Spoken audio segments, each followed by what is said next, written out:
মৰমৰ ছাত্ৰ-ছাত্ৰীসকল তোমালোক নিশ্চয় কুশলে আছা ইতিমধ্যে দিশা ফৰ ইউ চেনেলত বহুতো অডিও আপলোড হৈছে তোমালোকে সাগৈ নিয়মিতভাৱে শুনিয়ে আছা মই আজি তোমালোকৰ বাবে লৈ আহিছো অসমীয়া ব্যাকৰণৰ এটি পাঠ আশা কৰিছো তোমালোক উপকৃত হ'বা আৰু যি সকলে প্ৰথমবাৰলৈ এই চেনেলৰ অডিও শুনিবা চেনেলটো সাবস্ক্ৰাইব আৰু লাইক কৰিবলৈ নাপাহৰিবা আৰু যদি এই অডিওটো ভাল লাগে অডিওটোৰ তলত থকা কমেন্ট বক্সত কমেন্ট কৰিবলৈ নাপাহৰিবা ছাত্ৰ-ছাত্ৰীসকল অসমীয়া ব্যাকৰণৰ এই পাঠ ৰটাৰী ক্লাবৰ গুৱাহাটী সাউথৰ বিশেষ উদ্যমত যুগুত কৰা হৈছে প্ৰথমে ৰটাৰী আগবঢ়োৱা এই সহযোগিতাৰ বাবে আমি ধন্যবাদ জ্ঞাপন কৰিছো এতিয়া আহো আমাৰ মূল পাঠলৈ আমি আলোচনা কৰি আছো ব্যাকৰণৰ পাঠ পদৰ বিষয়ে ইতিমধ্যে পদৰ তিনিটা অডিও তোমালোকলৈ আগবঢ়ালো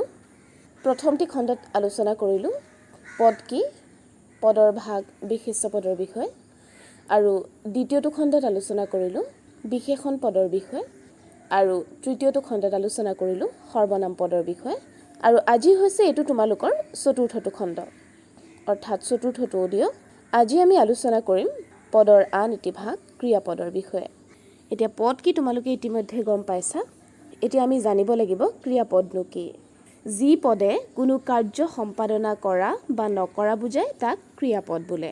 অৰ্থাৎ যি পদে যিকোনো এটা কাম সম্পাদনা কৰা বা নকৰা বুজায় তাক ক্ৰিয়াপদ বোলে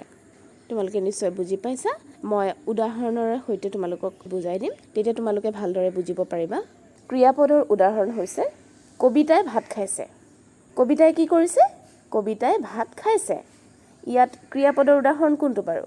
এতিয়া মই তোমালোকক কৈছিলো যি পদে কোনো কাৰ্য সম্পাদনা কৰা বা নকৰা বুজায় তাক ক্ৰিয়াপদ বোলে কবিতাই ভাত খাইছে ইয়াত কবিতাই কি কাৰ্য সম্পাদনা কৰিছে কবিতাই ভাত খাইছে ইয়াত খাইছেটো হৈছে ক্ৰিয়াপদ কবিতাই ভাত খাই আছে তাৰমানে কি কাম কৰি আছে কবিতাই ভাত খাই আছে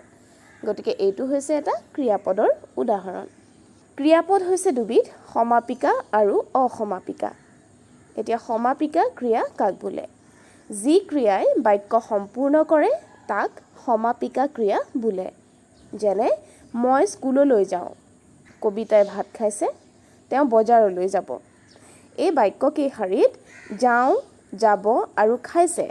এই তিনিটা ক্ৰিয়াই কি কৰিছে বাক্যটো সম্পূৰ্ণ কৰিছে কবিতাই ভাত খাইছে তাৰমানে ইয়াত কি বুজাইছে যে কবিতাই ভাত খাই আছে আমি বুজিব পাৰিছো যে কবিতাই কি কৰি আছে ভাত খাই আছে গতিকে ইহত হৈছে সমাপিকা ক্ৰিয়া ধাতুৰ পাছত ক্ৰিয়া বিভক্তি যোগ কৰি বেলেগ বেলেগ কাল আৰু পুৰুষত সাধন হয় বাবে সমাপিকা ক্ৰিয়াক সাধ্যা ক্ৰিয়াও বোলে এটা তোমালোকৰ যদি পৰীক্ষাত আহে যে সাধ্যা ক্ৰিয়া বুলিলে কি বুজা বা তোমালোকক যদি কোনোবাই সোধে যে সাধ্যা ক্ৰিয়া কি তেতিয়া তোমালোকে ক'ব পাৰিব লাগিব যে ধাতুৰ পাছত ক্ৰিয়া বিভক্তি যোগ কৰি বেলেগ বেলেগ কাল আৰু পুৰুষত সাধন হয় বাবে সমাপিকা ক্ৰিয়াক সাধ্যা ক্ৰিয়া বোলে অৰ্থাৎ সমাপিকা ক্ৰিয়াৰ আন এটা নাম হৈছে সাধ্যা ক্ৰিয়া তোমালোকে নিশ্চয় এইখিনিলৈকে বুজি পাইছা এতিয়া আমি আলোচনা কৰিম অসমাপিকা ক্ৰিয়াৰ বিষয়ে যি ক্ৰিয়াৰ বাক্য অসম্পূৰ্ণ হৈ থাকে সেই ক্ৰিয়াক অসমাপিকা ক্ৰিয়া বোলে সমাপিকা ক্ৰিয়া হৈছে যি ক্ৰিয়াই বাক্য সম্পূৰ্ণ কৰে তাক সমাপিকা ক্ৰিয়া আৰু অসমাপিকা ক্ৰিয়া হৈছে যি ক্ৰিয়াৰ বাক্য অসম্পূৰ্ণ হৈ থাকে সেই ক্ৰিয়াক অসমাপিকা ক্ৰিয়া বোলে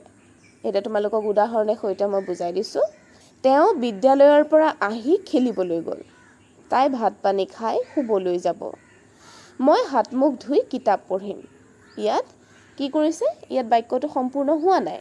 তেওঁ বিদ্যালয়ৰ পৰা আহি খেলিবলৈ গ'ল গতিকে আহিটো হৈছে ইয়াত অসমাপিকা ক্ৰিয়া ঠিক তেনেদৰে তেওঁ ভাত পানী খাই শুবলৈ যাব মই হাত মুখ ধুই কিতাপ পঢ়িম বাক্য তিনিটাত কি হৈছে আহি ধুই খাই ক্ৰিয়াই বাক্য সম্পূৰ্ণ কৰিব পৰা নাই গতিকে আহি খাই ধুই একেটা হৈছে অসমাপিকা ক্ৰিয়া ধাতুৰ পাছত প্ৰত্যয় যোগ হৈ সিদ্ধ হোৱা বাবে অসমাপিকা ক্ৰিয়া সিদ্ধা ক্ৰিয়াও বোলে এটা তোমালোকে নিশ্চয় বুজিব পাৰিছা যে সাধ্যা ক্ৰিয়া বুলি কাক কোৱা হয় সাধ্যা ক্ৰিয়া বুলি সমাপিকা ক্ৰিয়াক কোৱা হয় আৰু সিদ্ধা ক্ৰিয়া বুলি অসমাপিকা ক্ৰিয়াক কোৱা হয় আৰু কি কাৰণে কোৱা হয় ধাতুৰ পাছত প্ৰত্যয় যোগ হৈ সিদ্ধ হোৱা বাবে অসমাপিকা ক্ৰিয়াক সিদ্ধা ক্ৰিয়াও বোলে ক্ৰিয়াৰ আন এটা ভাগ হৈছে অকৰ্মক ক্ৰিয়া যি ক্ৰিয়াৰ কৰ্ম নাই তাক অকৰ্ম ক্ৰিয়া বোলে যি ক্ৰিয়াৰ কৰ্ম নাই তাক অকৰ্ম ক্ৰিয়া বোলে যেনে পম্পিয়ে হাঁহিছে কেঁচুৱাটোৱে কান্দিছে কবিতা শুইছে এই বাক্যকেইটাত হাঁহিছে কান্দিছে শুইছে আদি ক্ৰিয়াৰ কৰ্ম নাই গতিকে ইহঁত হৈছে অকৰ্ম ক্ৰিয়া ক্ৰিয়াৰ আন এটা ভাগ হৈছে সকৰ্ম ক্ৰিয়া যি ক্ৰিয়াৰ কৰ্ম থাকে তাক সকৰ্ম ক্ৰিয়া বোলে যেনে পম্পিয়ে মোক কলমটো দিলে তেওঁ কল খাইছে মই আহাৰ খাওঁ বা মই ভাত খাওঁ এই বাক্যকেইটাত পম্পিয়ে মোক কলমটো দিলে ইয়াত দিলেটো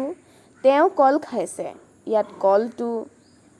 মই আহাৰ খাওঁ বা মই ভাত খাওঁ ইয়াত ভাত আৰু আহাৰ আৰু কলমটো যথাক্ৰমে দিলে খাইছে খাওঁ ক্ৰিয়াৰ কৰ্ম পম্পিয়ে মোক কলমটো দিলে দিলেটো হৈছে সকৰ্ম ক্ৰিয়া ঠিক তেনেদৰে তেওঁ কল খাইছে ইয়াত খাইছেটো হৈছে সকৰ্ম ক্ৰিয়া মই আহাৰ খাওঁ ইয়াত খাওঁটো হৈছে সকৰ্ম ক্ৰিয়া কৰ্ম অনুসৰি ক্ৰিয়া দুবিধ এক কৰ্ম ক্ৰিয়া আৰু দ্বি কৰ্ম ক্ৰিয়া এতিয়া ক্ৰিয়াৰ আমি কেইবাটাও ভাগ পাইছোঁ তোমালোকে ভাগবোৰ এনেদৰে মনত ৰাখিবা এতিয়া কৰ্ম অনুসৰি ক্ৰিয়া দুবিধ বুলি কৈছে এবিধ হৈছে এক কৰ্ম ক্ৰিয়া আৰু আনবিধ হৈছে দ্বি কৰ্ম ক্ৰিয়া মই পকা আমটো খালোঁ পম্পিয়ে সুমনক কিতাপখন দিলে এই বাক্য দুষাৰীৰ প্ৰথমটোত অৰ্থাৎ মই পকা আমটো খালোঁ বাক্যটোৰ খালোটো হৈছে ক্ৰিয়াৰ কৰ্ম পকা আমটো অৰ্থাৎ খালোঁ ক্ৰিয়াৰ কৰ্ম গতিকে খালোঁ এক কৰ্ম ক্ৰিয়া দ্বিতীয় বাক্যটোত অৰ্থাৎ পম্পিয়ে সুমনক কিতাপখন দিলে এই বাক্যটোত দিলে ক্ৰিয়াৰ কৰ্ম সুমন আৰু কিতাপখন অৰ্থাৎ দিলে ক্ৰিয়াৰ কৰ্ম দুটা সুমন আৰু কিতাপখন অৰ্থাৎ দিলে ক্ৰিয়াৰ কৰ্ম দুটা এটাকে দিলে হৈছে দ্বি কৰ্ম ক্ৰিয়া এতিয়া তোমালোকে জানিব লাগিব গৌণ কৰ্ম আৰু মুখ্য কৰ্ম পম্পিয়ে সুমনক কিতাপখন দিলে এই বাক্যশাৰীত অপ্ৰাণীবাচক কৰ্ম কিতাপখন আৰু দিলে ক্ৰিয়াৰ কাৰ্য ইয়াৰ ওপৰতে প্ৰধানকৈ সম্পাদন হৈছে গতিকে কিতাপখন হৈছে মুখ্য কৰ্ম প্ৰাণীবাচক কৰ্ম হৈছে সুমনক আৰু দিলে হৈছে ক্ৰিয়াৰ কাৰ্য ইয়াৰ ওপৰত অপ্ৰধানভাৱেহে সম্পাদনা কৰিছে গতিকে সুমনক গৌণ কৰ্ম কেৱলীয়া কৰ্তা এতিয়া তোমালোকে জানিব লাগিব কেৱলীয়া কৰ্তা কি বেলি ডুবিলত আমি ঘৰলৈ আহিলোঁ এই বাক্যশাৰীত ডুবিলত অসমাপিকা ক্ৰিয়াই আহিলোঁ সমাপিকা ক্ৰিয়াৰ সময় নিৰ্ধাৰণ কৰিছে ডুবিলত ক্ৰিয়াৰ কৰ্তা বেলি গতিকে বেলি হৈছে কেৱলীয়া কৰ্তা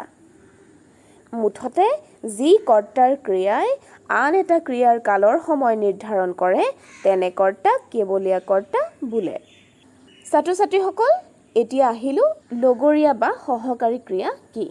এটা তোমালোকে জানিব লাগিব লগৰীয়া বা সহকাৰী ক্ৰিয়া কি মই কলটো খাই পেলালোঁ ইয়াত খাই হৈছে মূল ক্ৰিয়া তাৰ অৰ্থ প্ৰবলকৈ বুজাবলৈ পেলালোঁ ক্ৰিয়া ব্যৱহাৰ কৰা হৈছে গতিকে পেলালোঁ হৈছে লগৰীয়া বা সহকাৰী ক্ৰিয়া মই কলটো খাই পেলালোঁ বুলি কওঁতে আমি পেলালোঁ বুলি ক'লে জানো কলটো দলিয়াই দিয়া বা পেলাই দিয়া বুজো নিশ্চয় নুবুজো আমি মই কলটো খাই পেলালোঁ বুলি ক'লে পেলালোঁ শব্দটোৱে তাৰ অৰ্থটো প্ৰবলকৈ বুজাবলৈ আমি ব্যৱহাৰ কৰোঁ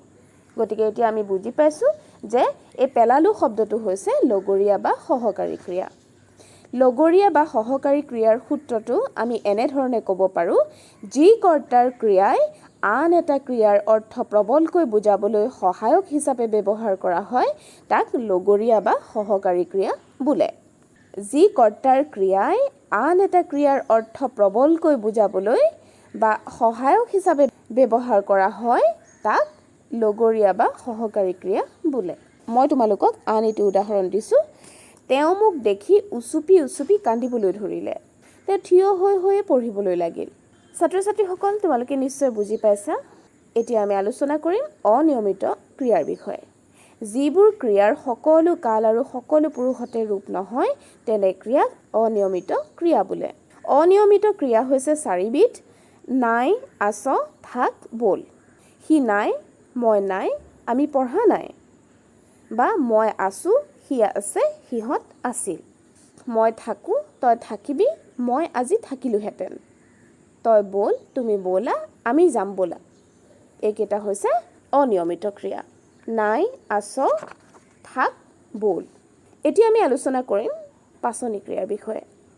যি ক্ৰিয়াই আনক পাচি বা আনৰ হতুৱাই কোনো কাৰ্য সম্পাদন কৰোৱা বুজায় তাক পাচনি ক্ৰিয়া বোলে।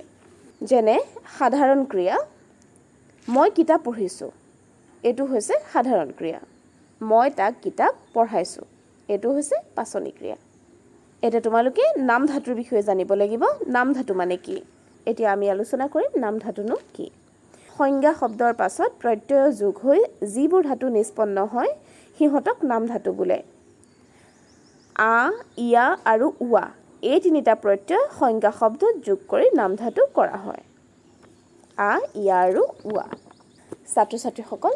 আজি আলোচনা কৰিলোঁ ক্ৰিয়াপদৰ বিষয়ে। তোমালোকে নিশ্চয় বুজি পাইছা, আৰু তোমালোকৰ যদি বুজি পোৱাত কিবা অসুবিধা হৈছে তেনেহ'লে তোমালোকে অডিঅ'টোৰ তলত থকা কমেণ্ট বক্সত জনাবলৈ নাপাহৰিবা। ইয়াৰ পিছৰ খণ্ডত আমি আলোচনা কৰিম পদৰ এটি ভাগ অব্যয় পদৰ বিষয়ে। ছাত্ৰ ছাত্ৰীসকল,